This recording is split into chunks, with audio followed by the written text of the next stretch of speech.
Hello friends, आप सभी का पीएन सर यूट्यूब चैनल में स्वागत है। देखिए फ्रेंड्स, अरिथमेटिक प्रोग्रेशन इस चैप्टर में इसके पहले वाले लेक्चर में हमने sum of nth terms of an AP इसे बहुत ही अच्छी तरह से डिस्कस किया था। उसका हमने फॉर्मूला भी डिराइव किया था।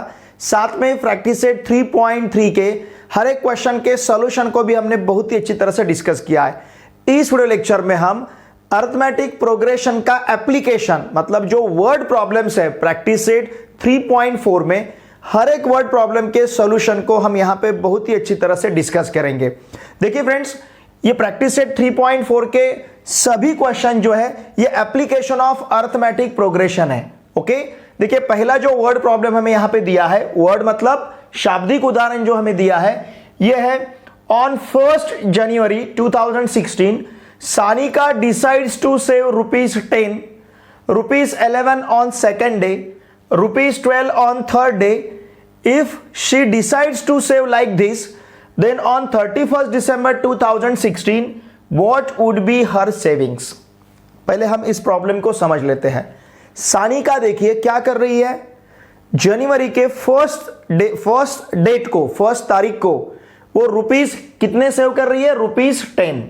मतलब अब ये जनवरी के फर्स्ट डे से ये स्टार्ट कर रही है। तो 1 जनवरी 2016 इस डेट पे वो ₹10 सेव कर रही है। फिर 2 जनवरी ₹11, उसमें ₹1 ऐड कर रही है। फिर 3 जनवरी को ₹13, इस प्रकार से देखिए ₹10, ₹11, थर्ड को ₹12, फोर्थ को ₹13, फिफ्थ को ₹14, इस प्रकार से। तो देखिए ये जो उसका सेविंग है, ये सेविंग इस प्रकार से है। 1 जनवरी को 10, फिर 2 जनवरी को 11, फिर 3 जनवरी को 12, फिर 4 जनवरी को 13, इस प्रकार से वो ये सेविंग करते जा रही है। ओके, ये 1 जनवरी 2016 को स्टार्ट कर रही है और 31 दिसंबर 2016 तक इसे वो कंटिन्यू कर रही है।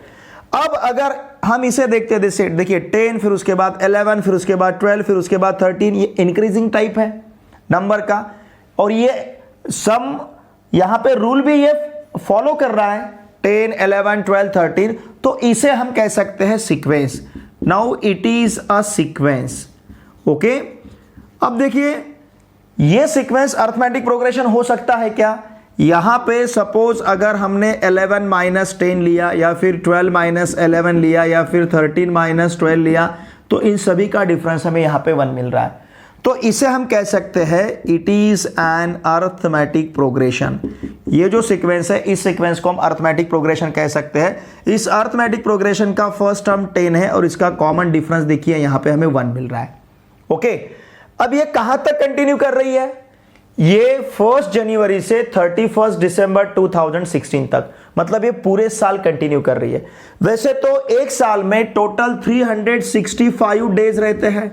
ओके, लेकिन ये 2016 जो है ये लीप ईयर है। ओके, ये लीप ईयर है, इसका मतलब इस ईयर में 366 डेज होंगे। 216 इस ईयर में, क्योंकि इसे हम 4 से डिवाइड कर सकते हैं, it is divisible by 4, that's why this is leap year. तो लीप ईयर में टोटल 360 डेज होते हैं। तो ये कहां तक, कितने दिन तक सेव करेगी? 360 डेज। मतलब ये टोटल टर्म यहां पे रहेंगे 360। तो हम यहां पे क्या कह सकते, देखिए 2016 इज अ लीप ईयर। अगर ये लीप ईयर है तो 2016 में 2016 has how many days? 366 days. वैसे तो कॉमन ईयर में 365 डेज रहते, लेकिन यहां पे 366 डेज रहेंगे। इसका मतलब n इक्वल्स टू रहेगा 366। देखिए फ्रेंड्स, अब हमें क्या करना है, ये टोटल कितना सेविंग कर रही है 1 जनवरी 2016 से 31 दिसंबर 2016 तक, मतलब पूरे 366 जो दिन है, 366 जो डेज है, इन पूरे डेज में वो कितना सेविंग कर रही है हमें फाइंड करना है। इन शॉर्ट 366 टर्म्स का हमें सम लेना है। तो यहां पे हम फॉर्मूला यूज करते हैं, Sn equals to n/2 into inside the bracket 2a plus n - 1 into d।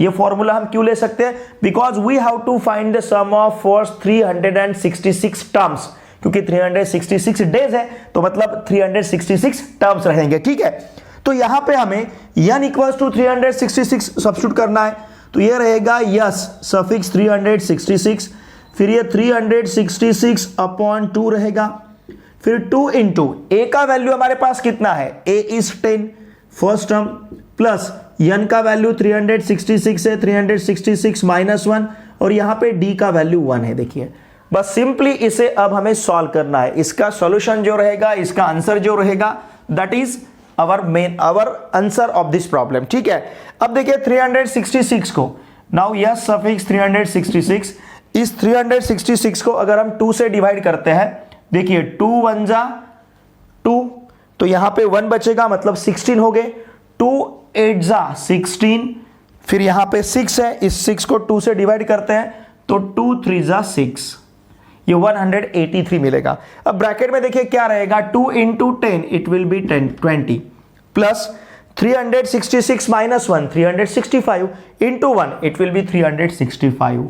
देखिए फ्रेंड्स बहुत ही सिंपल जा रहा है अगर ये फॉर्मूला हम यहां पे यूज करते हैं तो। ठीक है, नाउ यह सफिक्स 366 इक्वल्स टू ये 183 इंटू 385 रहेगा। ठीक है ना। देखिए फ्रेंड्स अब यहां पे हमें ये फाइंड करना है, 385 को हम 183 से मल्टीप्लाई करते हैं। ध्यान दीजिए 3 5 जा 15, तो हमारे पास यहां पे 5 और हमारे पास 1 रहेगा, 3 8 जा 24 प्लस 1 25, तो हमारे पास 2 रहेगा, 3 3 जा 9 9 प्लस 2 इट विल बी 11। ठीक है, अब उस प्रकार से 8 से मल्टीप्लाई करते, 8 5 जा 40, 0 हमारे पास 4 रहेगा, 8 8 जा 64 प्लस 4 68, 8 फिर से हमारे पास 6 रहेगा। ठीक है ना। देखिए 8 5 जा 40, 0 हमारे पास 4 था, 8 8 जा 64, उसमें हमने 4 ऐड किए तो 68, 8 तो हमारे पास 6 रहेगा, 8 3 जा 24 plus 6 it will be 30। Okay, फिर अब 1 से 385 को मल्टीप्लाई करना है तो ये रहेगा 583। अब इन सभी का हमें टर्म लेना, सम लेना है, तो ये 5, फिर यहां पे रहेगा 5। देखिए ध्यान दीजिए 8 प्लस 1 9, 9 प्लस 5 14, 14 मतलब 4 हमारे पास 1 रहेगा, फिर 8 प्लस 1 9, 9 प्लस 1 10, 0 हमारे पास फिर से 1 रहेगा, 3 प्लस 3 6, 6 प्लस 1 7। तो यहां का जो आंसर हमें मिल रहा है, मतलब यस सफिक्स 366, इसका आंसर मिलेगा हमें 70,455। इसका मतलब उसके पास कितने रुपीज रहेंगे, उसका टोटल सेविंग, पूरे साल का टोटल सेविंग उसका कितना रहेगा, what will be her saving, किसका, सानिका का। Therefore total saving of Sanika, total saving of Sanika, उसका टोटल सेविंग जो रहेगा इज रुपीज 70,455। ये उसका पूरे साल का सेविंग रहेगा। अगर वो स्टार्ट करती है first day 10 rupees, second day 11 rupees, third day 12 rupees, फिर उसके बाद में 13 रुपीज, इस प्रकार से 1 जनवरी 2016 से 31 दिसंबर 2016 तक वो सेव करते जाएगी। तो इस प्रकार से पूरे साल में उसके पास रहेगा उसका सेविंग रुपीज 70,455। ठीक है, इसका स्क्रीनशॉट लीजिए।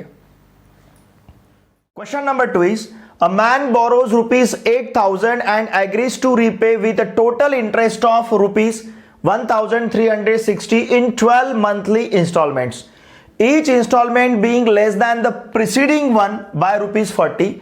Find the amount of first and last installments. Look here, एक पर्सन ने, एक मैन ने क्या किया है, देखिए 8,000 रुपीज उधार लिए हैं और वो उसे रिटर्न कर रहा है, रीपे कर रहा है। किस प्रकार से, उस रुपीज 8,000 के ऊपर 1,360 का इंटरेस्ट बैच उसके ऊपर दे रहा है और वो 12 मंथली इंस्टॉलमेंट में उसे पे कर रहा है। देखिए उसने कितने बोरो किए थे, रुपीज 8,000।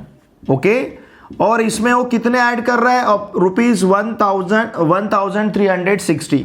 इसका मतलब वो टोटल अमाउंट पे कर रहा है रुपीज 9,360। और ये टोटल अमाउंट कितने इंस्टॉलमेंट्स में, 12 इंस्टॉलमेंट्स। ओके, इसे वो 12 इंस्टॉलमेंट्स में रीपे कर रहा है। कौन से अमाउंट को, रुपीज 9,360। इसका मतलब यहां पे n इक्वल्स टू 12 है।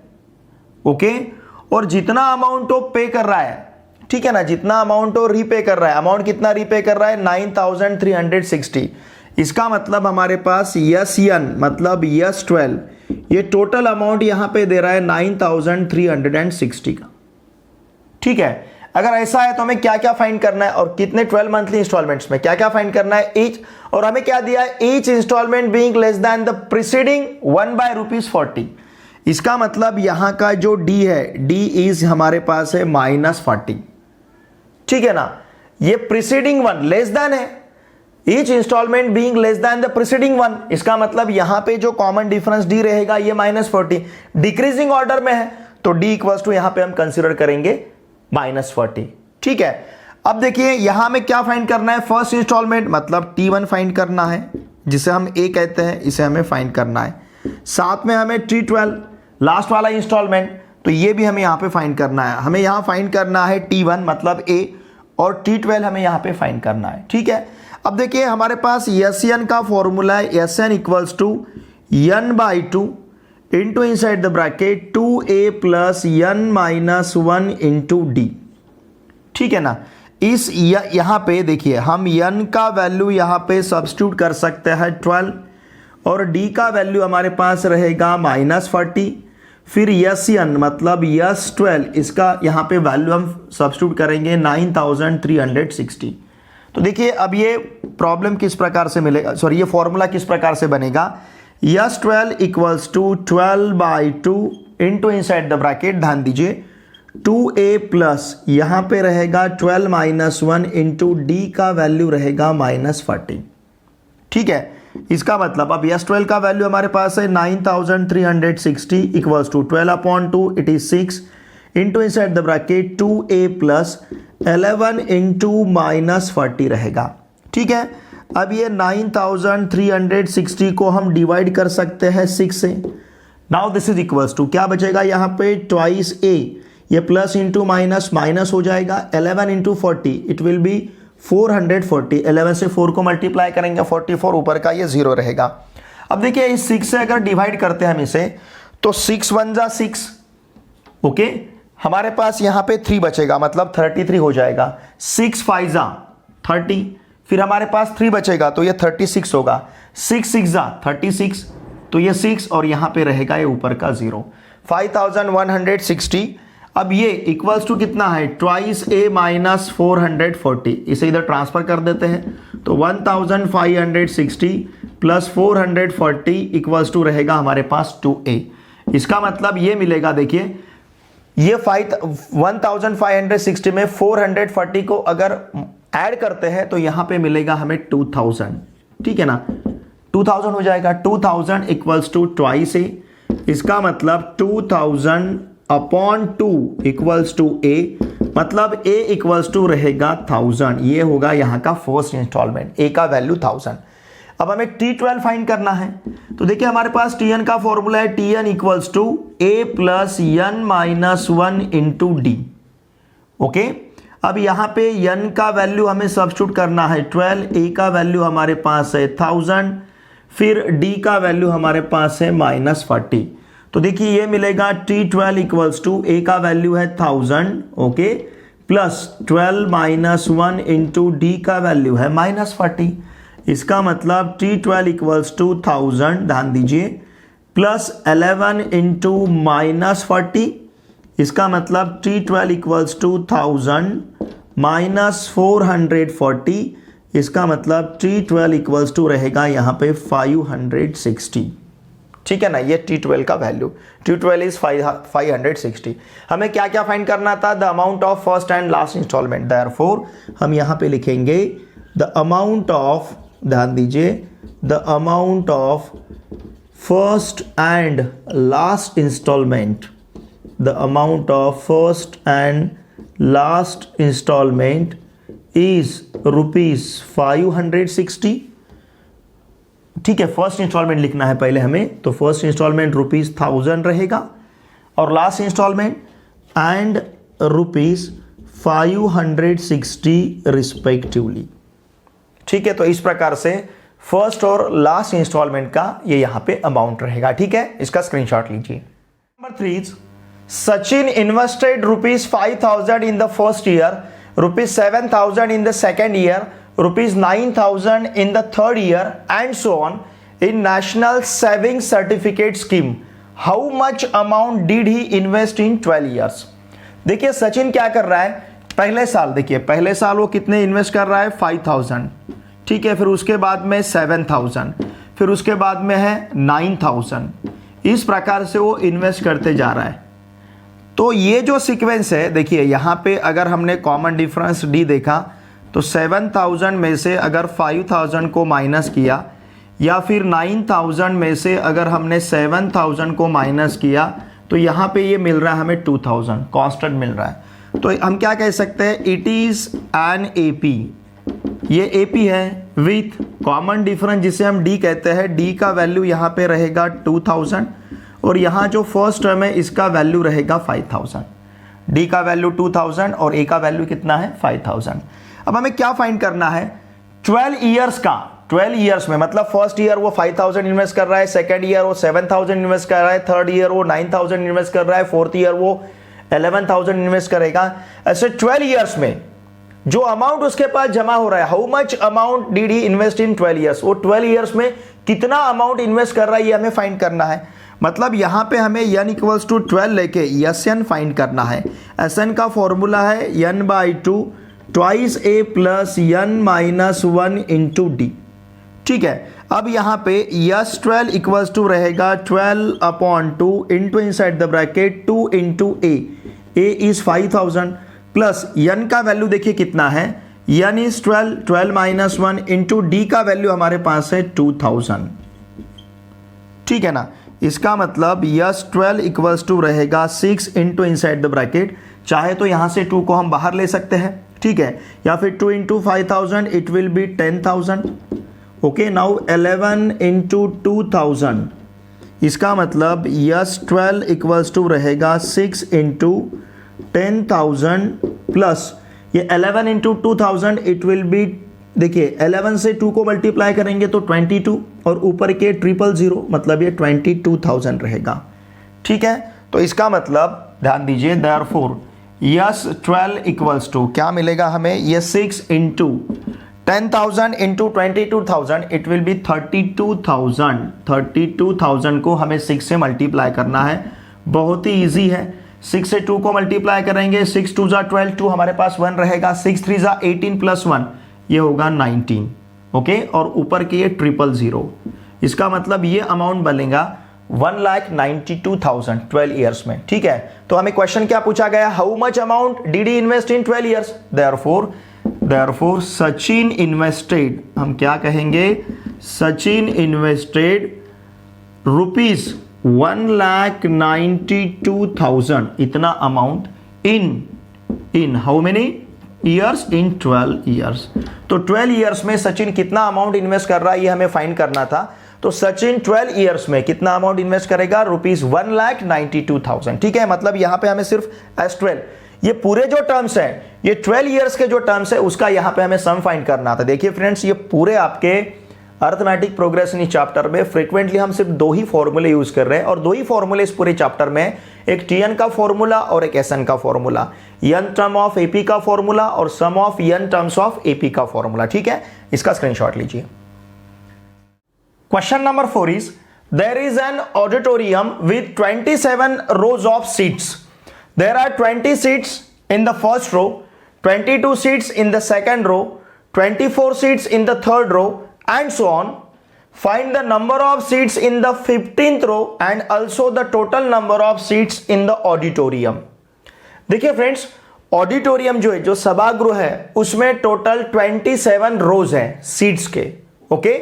There are 20 seats in the first row, और ये जो रोज है देखिए किस प्रकार से 27 रोज है।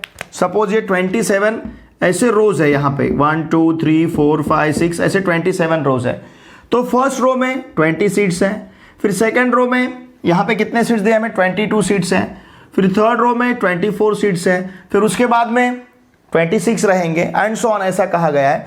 मतलब यहाँ पे अगर सीट्स के बारे में हम देखते हैं तो फर्स्ट रो में 20, सेकेंड रो में 22, थर्ड रो में 24 एंड सो ऑन, इस प्रकार से ये सीट्स हैं। तो ये जो है ये AP है, देखिए it is an AP, okay, ये यहाँ पे हमें एपी मिल रहा है, जिस एपी का फर्स्ट टर्म 20 है और यहाँ का कॉमन डिफरेंस जो है ये है 2, 22 माइनस 22, 24 माइनस 22, 2। तो ये एपी है जिस एपी का फर्स्ट टर्म 20 है और कॉमन डिफरेंस 2 है। ठीक है, अब हमें क्या करना है, देखिए find the number of seats in the 15th row. 15th row में कितने सीट्स है ये हमें फाइंड करना है, and also the total number of seats in the auditorium. देखिए फर्स्ट रो में 20 सीट्स है, सेकंड रो में 22 सीट्स है, थर्ड रो में 24 सीट्स है। अब अगर हमें 15th रो में कितने सीट्स है ये फाइंड करना है, तो इसका मतलब हमें T15 फाइंड करना है। तो Tn का फॉर्मूला हमारे पास है a plus n minus 1 into D. इस फॉर्मूला में ध्यान दीजिए, यहां पे हम n का वैल्यू सब्स्टिट्यूट करेंगे 15, क्योंकि T15 में कितने सीट्स है ये हमें फाइंड करना है। ठीक है, फिर a का वैल्यू यहां पे सब्स्टिट्यूट करना है 20 और d हमारे पास है 2। तो देखिए T15 इक्वल्स टू हमें क्या मिलेगा, T15 इक्वल्स टू a का वैल्यू 20 है, 20 प्लस फिर ये 15 माइनस 1 इंटू डी का वैल्यू 2। इसका मतलब T15 इक्वल्स टू 20 प्लस या 14 इंटू 2 रहेगा, मतलब T15 इक्वल्स टू 20 प्लस 28, मतलब T15 इक्वल्स टू हमारे पास रहेगा 48। इसका मतलब 15th रो में टोटल सीट्स कितने रहेंगे, 48। ठीक है, इसके बाद हमें क्या फाइंड करना है, also the total number of seats in the auditorium. पूरे ऑडिटोरियम में कितने सीट्स हैं, इसका मतलब ये first row, second row, third row, ऐसा 27 रो तक जितने सीट्स है उन सभी का सम। इसका मतलब sum of the first 27 terms. ये फर्स्ट टर्म का, ये फर्स्ट टर्म है मतलब फर्स्ट रो में, second term second row, third term third row, ऐसा 27 नंबर का टर्म मतलब 27 नंबर का रो रहेगा। तो इन सभी सीट्स का सम हमें फाइंड करना है, मतलब हमें फर्स्ट 27 जो रोज है या फिर 27 जो रोज है उसका हमें यहां पे सम फाइंड करना है। इसका मतलब हमें यहां पे यस 27 फाइंड करना है। देखिए फ्रेंड्स, हमारे पास Sn का फॉर्मूला है Sn equals to n/2 into inside the bracket 2a plus n minus 1 into d. तो यहां पे हम n इक्वल्स टू 27 सब्स्टिट्यूट करेंगे, a का वैल्यू हमारे पास 20 है और d इज 2। तो ये वैल्यू यहां पे हम सब्स्टिट्यूट करते हैं, तो ये मिलेगा हमें S27 equals to 27 upon 2 into inside the bracket 2 into 20 plus n minus 1, मतलब 27 माइनस 1 इंटू डी का वैल्यू 2 है। ठीक है, बहुत ही सिंपल इसका सोल्यूशन। देखिए S27 इक्वल्स टू, कैलकुलेशन बहुत सिंपल है, 27 अपॉन 2। यहां से हम 2 को बाहर ले सकते हैं, तो ब्रैकेट में हमारे पास यहाँ पे 20 रहेगा और यहाँ पे मिलेगा हमें 26। 27 माइनस 1 मतलब 26। ये 2 इस 2 के साथ कैंसिल होगा, तो यस 27 इक्वल्स टू 27 इंटू ये रहेगा 46। ठीक है, चाहे तो आप 27 से 46 को मल्टीप्लाई कर सकते हैं या फिर 46 को 27 से मल्टीप्लाई कर सकते हैं। सपोज 27 को हमने 46 से मल्टीप्लाई किया तो 6 7 जा 42, 2 हमारे पास 4 रहेगा, 6 2 जा 12, 12 प्लस 4 16। ओके, फिर उस प्रकार से 4 7 जा 28, 2 हमारे पास 2 रहेगा, 4 2 जा 8, 8 प्लस 2 10। ठीक है ना, तो ये मिलेगा हमें 2, 8 प्लस 6 14, 4 हमारे पास 1 रहेगा, 1 प्लस 1 2, तो ये रहेगा 1242। तो यस 27 का आंसर हमें मिलेगा 1242। 27 का टेबल अगर आपको याद है तो 27 से मल्टीप्लाई कर लीजिए, मैंने 46 से मल्टीप्लाई कर लिया। अब देखिए ये रहेंगे टोटल सीट्स उस ऑडिटोरियम में। अब जो पूछा गया उसको हम लिखते हैं, क्या फाइंड करना, the number of seats in the 15th row. Therefore हम लास्ट में लिखेंगे द नंबर ऑफ सीट्स, ध्यान दीजिए, the number of seats in कौन से रो में, इन द 15th रो। 15th जो रो है उसमें नंबर ऑफ सीट्स कितने रहेंगे, इज कितने हमने फाइंड किया 48। ठीक है, फिर उसी प्रकार से और हमें क्या फाइंड करना है, the total number of seats in the auditorium. The total number of seats, ध्यान दीजिए, the total number of seats, okay, of seats in the auditorium.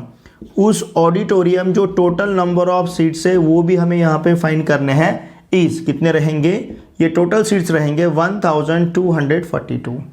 तो टोटल सीट्स ऑडिटोरियम में रहेंगे 1242। ठीक है, इसका स्क्रीनशॉट लीजिए। Question number 5, Kargil's temperature was recorded in a week from Monday to Saturday. ठीक है, कारगिल का जो टेम्परेचर है मंडे टू सैटरडे रिकॉर्ड किया गया है। All readings were in arithmetic progression, सभी के सभी रीडिंग्स एपी में है। इसका मतलब किसी भी दो कॉन्जिक्यूटिव टर्म का डिफरेंस यहां पे सेम रहेगा। The sum of temperatures of Monday and Saturday, Monday और सैटरडे का जो टेम्परेचर है उसका जो सम है was 5 degree Celsius more than the sum of temperature of Tuesday and Saturday. Monday और सैटरडे का टेम्परेचर का जो सम है ये 5 से ज्यादा है, 5 डिग्री सेल्सियस से ज्यादा है ट्यूसडे और सैटरडे के टेम्परेचर के सम से।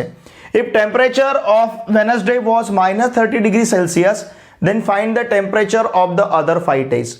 अगर टेम्परेचर देखिए वेडनेसडे का टेम्परेचर -30 डिग्री सेल्सियस है तो रिमेनिंग 5 डेज का टेम्परेचर यहां पे हमें फाइंड करना है। तो देखिए फ्रेंड्स, हम टेम्परेचर यहां पे कंसीडर करते हैं। हमें यहां पे जो टेम्परेचर है ये एपी में दिया है, ठीक है ना। देखिए यहां पे हमें क्या प्रोवाइड किया गया है, temperature is in arithmetic progression, ऐसा हमें दिया है। ओके, अब ये जो टेम्परेचर है, ठीक है, temperature from Monday to Saturday, suppose Monday to Saturday का जो टेम्परेचर है, okay, in degree Celsius be, चलो हम ये कंसीडर करते हैं। Let temperature from Monday to Saturday in degree Celsius be, ये हम कंसीडर करते हैं A-3D, फिर A-2D, ओके, फिर A-D, फिर A+D। देखिए 1 2 3 4 5 और ये 6, ठीक है। इस प्रकार से हम ले सकते हैं A+2D रिस्पेक्टिवली। इस प्रकार से हमने यहाँ पे टेम्परेचर कंसीडर किया है। इसका मतलब मैं आपको समझने के लिए लिखता हूँ, सपोज मंडे, फिर उसके बाद में ट्यूसडे, फिर उसके बाद में वेडनेसडे, फिर उसके बाद में थर्सडे, फिर फ्राइडे और फिर सैटरडे। ये जो टेम्परेचर है, हमने मंडे का टेम्परेचर क्या लिया है A-3D, ट्यूसडे का A-2D, वेडनेसडे का A-D, थर्सडे का A, फ्राइडे का लिया है A+D और सैटरडे का टेम्परेचर हमारे पास है A+2D। तो इस प्रकार से हमने टेम्परेचर यहाँ पे डिग्री सेल्सियस में कंसीडर किया है। अब हमें क्या दिया है, देखिए ध्यान दीजिए, वेडनेसडे का टेम्परेचर -30 डिग्री सेल्सियस है। देखिए फ्रेंड्स, मैं आपको एक बात यहाँ पे कहना चाहता हूँ, हमारे जो फौजी भाई है जो आर्मी में काम करते हैं, ये कारगिल में इतने कम टेम्परेचर में काम करते हैं, निश्चित रूप से उनके लिए एक सैल्यूट जरूर बनता है। -30 डिग्री सेल्सियस मतलब बहुत कम टेम्परेचर हुआ, बर्फ जम जाती है पूरी। खून में हमारा जो खून है, बॉडी का खून है, ये भी बर्फ जैसा हो जाएगा -30 डिग्री सेल्सियस मतलब। तो देखिए फ्रेंड्स, इतने बेकार सिचुएशन में भी हमारे फौजी भाई जो है वहां पे काम करते हैं, तो निश्चित रूप से एक सैल्यूट उनके लिए बनता है, ठीक है। लुक हियर, अब यहाँ पे हमें क्या दिया है, वेडनेसडे का टेम्परेचर हमारे पास -30 डिग्री है। ओके, टेम्परेचर ऑफ वेडनेसडे, देखिए ध्यान दीजिए, टेम्परेचर ऑफ वेडनेसडे इज कितना है, -30 डिग्री सेल्सियस।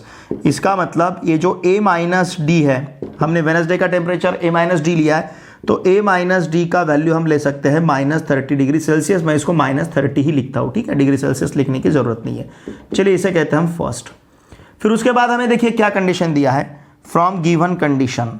फिर इसके बाद का जो कंडीशन है, फ्रॉम गिवन कंडीशन, हमें क्या क्या दिया है, ध्यान दीजिए। ओके, क्या दिया है, देखिए, the sum of temperature of Monday and Saturday. देखिए मंडे का टेम्परेचर A-3D और सैटरडे का टेम्परेचर है A+2D, इनका सम।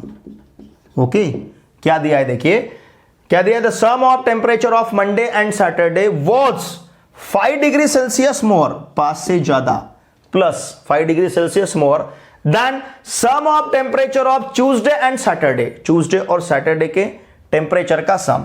ट्यूसडे का टेम्परेचर कितना है, A-2D, ओके, और सैटरडे का कितना है, A+2D। तो इनका जो सम है, देखिए ध्यान दीजिए, इनके सम से 5 से ज्यादा इनका सम यहां पे है। तो ये कंडीशन हमने यहां पे इस प्रकार से कंसीडर किया है। देखिए यहां पे -2D + 2D को हम कैंसिल कर सकते हैं। अब ये हमारे पास A है, ये -3D + 2D, इसका सम रहेगा A-D, फिर यहां पे +A है। Now this is equals to 5 यहां पे रहेगा ट्वाइस A। हमारे पास A-D का वैल्यू भी है। A-D का वैल्यू कितना है, देखिए A-D इक्वल्स टू -30, तो ये -30, okay, +A equals to 5 + 2A। मैं यहां पे लिखता हूं यूजिंग फर्स्ट, हमने यूज किया है फर्स्ट को, ठीक है। फिर इसके बाद इस 5 को ट्रांसफर करेंगे तो ये मिलेगा हमें -30 - 5 इक्वल्स टू प्लस ए को उधर ट्रांसफर करते हैं तो it will be 2a - a। तो इसका मतलब -35 इक्वल्स टू a, मतलब a का वैल्यू हमारे पास रहेगा -35। एक्चुअली -35 डिग्री सेल्सियस है, ठीक है। ये रहा -35 a का वैल्यू। इसे सब्स्टिट्यूट करते हैं फर्स्ट में, put a equals to -35 in equation first.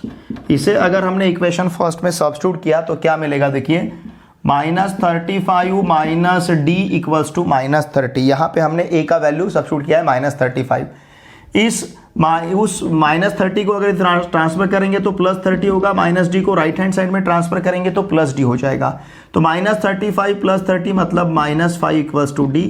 इसका मतलब d इक्वल्स टू -5। देखिए हमारे पास d का वैल्यू -5 है और a का वैल्यू -35 है। हमें 5 डेज का, रिमेनिंग 5 डेज का टेम्परेचर यहाँ पे फाइंड करना है। तो देखिए फ्रेंड्स, a - 2d का वैल्यू सबसे पहले हमने क्या कंसिडर किया, a - 3d। हम a - 3d का वैल्यू फाइंड करते हैं। a का वैल्यू हमारे पास -35 है, -3 इंटू -5 रहेगा, ठीक है ना। हमने यहाँ पे d का वैल्यू सब्स्टिट्यूट किया है। Now it will be -35 + 15, -3 into -5 + 15, -35 + 15, इसका मतलब ये मिलेगा हमें यहाँ पे -20, ठीक है ना। -35 + 15।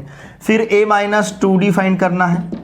a - 2d इसका मतलब a का वैल्यू -35 है, -2 इंटू -5 मतलब -35 + 10, -35 + 10 मतलब ये मिलेगा हमें -25, ठीक है। फिर उसके बाद हमें लेना है a + d को, a - d को। What is a - d? It is -30। ये है हमारे पास, ठीक है ना। ये कितना है, -30 है, ठीक है। फिर उसके बाद लेना है a का वैल्यू हमारे पास -35 है। फिर उसके बाद हमें फाइंड करना है a + d। टेम्परेचर देखिए इस प्रकार से a है, फिर a + d। a का वैल्यू कितना है, -35, फिर ये -5 मतलब ये -40 होगा। फिर उसके बाद में फाइंड करना है हमें a + 2d। a का वैल्यू हमारे पास -35 है, -2d मतलब d हमारे पास -5, उसको मल्टीप्लाई करेंगे 2 से तो -10 बनेगा, तो ये रहेगा -45। तो इस प्रकार से जो टेम्परेचर है, देखिए हमें क्या फाइंड करना था, find the temperature of the other 5 days. मैं यहाँ पे लिखता हूँ द टेम्परेचर ऑफ वीक, मैं पूरे वीक का टेम्परेचर लिखता हूँ। Now the temperature from Monday to Saturday. अब मेरे पास ज़्यादा जगह नहीं है तो यहाँ पे लिखता हूँ मैं the temperature from Monday to Saturday is, या फिर वॉज, ठीक है। ये क्या रहेगा, if the temperature of Wednesday was -30 degree Celsius then find the temperature of the other 5 days. तो उस वीक का जो टेम्परेचर रहेगा ये क्या रहेगा, पहले हमारे पास है a - 3d, उसको हमने -20 लिया है तो -20 डिग्री सेल्सियस। फिर उसके बाद में रहेगा -25 डिग्री सेल्सियस, ठीक है ना, -25 डिग्री सेल्सियस। फिर उसके बाद में है -30 डिग्री सेल्सियस। देखिए हमें वैसे तो 5 डेज का पूछा था, लेकिन हम मंडे टू सैटरडे ही लिख रहे हैं, -30 डिग्री सेल्सियस। फिर उसके बाद में है -35 degree Celsius, okay, -35 degree Celsius. फिर उसके बाद में है -40 डिग्री सेल्सियस, और लास्ट वाला टेम्परेचर रहेगा -45 डिग्री सेल्सियस। चाहे तो मैं यहाँ पर रिस्पेक्टिवली ऐसा लिखता हूँ, मतलब उस डे के हिसाब से ये टेम्परेचर रहेगा।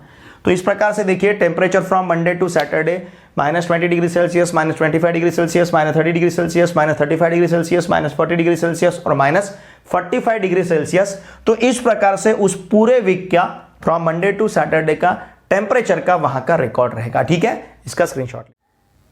प्रैक्टिस सेट 3.4 का last question number 6 is on the world environment day tree plantation program was arranged on a land which is triangular in shape, ठीक है। देखिए वर्ल्ड एनवायरमेंट डे जो है उस दिन जो ट्री प्लांटेशन किया जा रहा है वो किस प्रकार के लैंड पे किया जा रहा है, जो ट्रायंगुलर शेप में है, जो ट्रायंगल शेप में है, ठीक है। Trees are planted such that in first row there is 1 tree, in the second row there are 2 trees, in the third row 3 trees and so on, ठीक है ना। तो प्लांटेशन किस प्रकार से किया जा रहा है, देखिए ट्रायंगुलर शेप में है तो फर्स्ट रो में 1 ट्री है, सेकंड रो में देखिए ध्यान दीजिए 2 ट्रीज हैं, ओके। फिर थर्ड रो में 3 ट्रीज हैं। तो इस प्रकार से प्लांटेशन किया जा रहा है और ट्रायंगुलर शेप है। फिर फोर्थ रो में 4 ट्रीज है, ध्यान दीजिए, तो इस प्रकार से वहां पे 4 ट्रीज रहेंगे। तो इस प्रकार से ट्री का प्लांटेशन किया जा रहा है।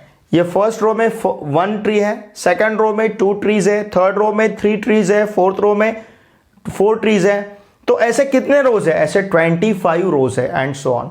तो जो ट्री का प्लांटेशन है ये किस प्रकार से किया जा रहा है? 1 फर्स्ट रो में, सेकंड रो में 2, थर्ड रो में 3, फोर्थ रो में 4, फिर फिफ्थ रो में 5। इस प्रकार से इसका प्लांटेशन वहां पे किया जा रहा है।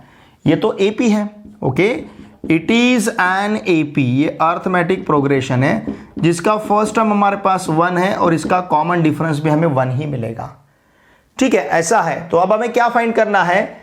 हमें फाइंड करना है the total number of trees in 25 रोज। ये जो पूरे 25 रोज है उसमें टोटल ट्रीज देखिए, फर्स्ट रो में 2, सेकंड में फर्स्ट में 1, सेकंड में 2, थर्ड में 3, फोर्थ में 4। तो इस प्रकार से 25 नंबर के रो में 25 ट्रीज रहेंगे। तो इन सभी का हमें इन शॉर्ट यहां पे सम फाइंड करना है, ध्यान दीजिए, मतलब sum of the first 25 numbers. तो ये सम फाइंड करने के लिए आप चाहे तो n इंटू n+1/2 का फॉर्मूला भी यूज कर सकते हो। n का वैल्यू यहाँ पे 25 रहेगा, इंटू n+1 मतलब 26/2 मतलब 25 इंटू 30, और ये आंसर मिलेगा हमें 325। ओरली इसका आंसर है। Sum of the first n natural number का जो फॉर्मूला हमारे पास है n इंटू n+1/2, ये फॉर्मूला भी हम यहाँ पे यूज कर सकते हैं। क्या फाइंड करने के लिए? Total number of trees in 25 रोज। ये फॉर्मूला हम क्यों यूज कर सकते हैं? क्योंकि ये सभी नेचुरल नंबर है, 1 से लेकर 25 तक। फर्स्ट रो में 1, सेकंड रो में 2, थर्ड रो में 3, फोर्थ रो में 4, फिफ्थ रो में 5। तो इस प्रकार से 25 नंबर का जो रो है उसमें भी 25 ट्रीज ही रहेंगे। तो ये आप n इंटू n+1/2 ये भी फॉर्मूला यहां पे यूज कर सकते हो। अब ये एपी है, जिस एपी का फर्स्ट टर्म 1 है और सेकंड और उसका कॉमन डिफरेंस जो है ये 1 है। ठीक है, अब देखिए हमारे पास Sn का formula Sn equals to n/2 into inside the bracket 2a plus n-1 into d। अब हमें क्या फाइंड करना है? यहाँ पे हमें n इक्वल्स टू सब्स्टिट्यूट करना है 25, a इक्वल्स टू सब्स्टिट्यूट करना है 1, d इक्वल्स टू सब्स्टिट्यूट करना है 1। तो ये मिलेगा S 25 equals to 25/2 into inside the bracket 2 into 1 plus 25 minus 1, okay, 25 - 1 into again 1। तो ये मिलेगा हमें S 25 equals to 25/2 into inside the bracket 2 plus 25 - 1 24 into 1 it is again 24, okay, and therefore yes 25 equals to 25/2 into ये रहेगा 26। इसका मतलब yes 25 equals to 25 into 13, और 25 into 13 का आंसर हमें मिलेगा 325। ठीक है, तो हमें यहाँ पे जो क्वेश्चन पूछा गया है, क्या पूछा गया है? देखिए, the total number of trees in 25 rows. मैंने आपको पहले भी बताया, आप sum of the first year natural number का फॉर्मूला भी यूज कर सकते हो, उससे भी आपको यही आंसर मिलेगा। ठीक है, देयरफॉर हम क्या लिखेंगे? The total number of trees, ध्यान दीजिए, the total number of trees इन कितने रोज? इन 25 रोज इज, ये रहेगा टोटल नंबर 325। ठीक है, 325 रो ट्रीज रहेंगे 25 रोज को मिला के। ठीक है, इसका स्क्रीनशॉट लीजिए। देखिए फ्रेंड्स, इस वाले लेक्चर में हमने प्रैक्टिस सेट 3.4 के क्वेश्चन नंबर 1 से लेकर क्वेश्चन नंबर 6 तक हर एक क्वेश्चन के सॉल्यूशन को बहुत ही अच्छी तरह से डिस्कस किया है। ये सभी क्वेश्चंस वर्ड प्रॉब्लम है। यहाँ पे आपको अर्थमेटिक प्रोग्रेशन इस कंसेप्ट को अप्लाई करना है, और इस पूरे चैप्टर में सिर्फ 2 ही फॉर्मूले हमने फ्रिक्वेंटली यूज किए, Sn और Tn। Tn का formula a plus n-1 into d, Sn का formula n/2 into inside the bracket 2a plus n-1 into d. और रेयरली हमें यूज करना पड़ेगा Tn इक्वल्स टू, ये जो Sn equals to n/2 into inside the bracket a plus l, a मतलब first term और l मतलब last term. तो ये रेयरली हम फॉर्मूला यूज करेंगे। तो इस पूरे चैप्टर, ये पूरा चैप्टर सिर्फ 2 ही फॉर्मूला के ऊपर डिपेंड है, Tn nth टर्म और Sn sum of the nth term का फॉर्मूला। ठीक है, देखिए फ्रेंड्स, इसके बाद अब हम प्रॉब्लम सेट 3 जो है उसके हर एक क्वेश्चन के सॉल्यूशन को बहुत ही अच्छी तरह से डिस्कस करेंगे। देखिए फ्रेंड्स, मेरे आप सभी से रिक्वेस्ट है, अगर आप इस चैनल पे नए हो तो प्लीज़ चैनल को सब्सक्राइब कीजिए। आपके जितने भी फ्रेंड्स अभी क्लास 10th में महाराष्ट्र स्टेट बोर्ड में महाराष्ट्र में कहीं पे भी पढ़ते होंगे, उन सभी को मैथमेटिक्स के लिए इस चैनल को सब्सक्राइब करने के लिए आवश्यक है। साथ में मेरा जो टेलीग्राम ग्रुप है PN सर क्लास 10, इस टेलीग्राम ग्रुप को अवश्य ज्वाइन कीजिए। टेलीग्राम ग्रुप और मेरा टेलीग्राम चैनल पीएन सर, उन दोनों का लिंक मैंने इसी वीडियो के डिस्क्रिप्शन में प्रोवाइड किया है। उस लिंक को यूज करके मेरा टेलीग्राम चैनल सब्सक्राइब कीजिए, टेलीग्राम ग्रुप अवश्य ज्वाइन कीजिए। और देखिए फ्रेंड्स, पूरे पार्ट 1 और पार्ट 2 पूरे चैप्टर्स के हर एक वीडियो लेक्चर के प्लेलिस्ट का लिंक भी आपको इसी वीडियो के डिस्क्रिप्शन में मैंने प्रोवाइड किया है। आप उस चैप्टर के प्लेलिस्ट के लिंक के ऊपर क्लिक करोगे तो उस चैप्टर के पूरे वीडियो लेक्चर्स आपको वहां पे देखने को मिलेंगे। तो आप वीडियो के डिस्क्रिप्शन में जरूर जाइए और आपको जो भी चैप्टर्स के वीडियो लेक्चर्स देखने हैं उस चैप्टर के प्लेलिस्ट के लिंक के ऊपर जरूर अगर आप क्लिक करोगे तो आपको पूरे वीडियो लेक्चर्स के प्लेलिस्ट वहां पे देखने को मिलेंगे। और देखिए फ्रेंड्स, मेरे साथ पूरे साल भर बने रहिए, जुड़े रहिए। हम आपका यहाँ पे क्लास 10 का महाराष्ट्र स्टेट बोर्ड का मैथमेटिक्स का प्रिपरेशन बहुत ही अच्छी तरह से यहाँ पे करेंगे। तो पूरे साल भर मेरे साथ आप ज़रूर बने रहिए, जुड़े रहिए। अगर आपको ये वीडियो अच्छा लगता है तो प्लीज़ इन वीडियो को आपके फ्रेंड के साथ अवश्य शेयर कीजिए। ये वीडियो आपको अच्छा लगता है तो चैनल को अवश्य सब्सक्राइब कीजिए और एक अच्छी सी कमेंट मुझे ज़रूर सेंड कीजिए। ठीक है, चलिए अब मिलते हैं नेक्स्ट वीडियो लेक्चर में। Thanks for watching this video.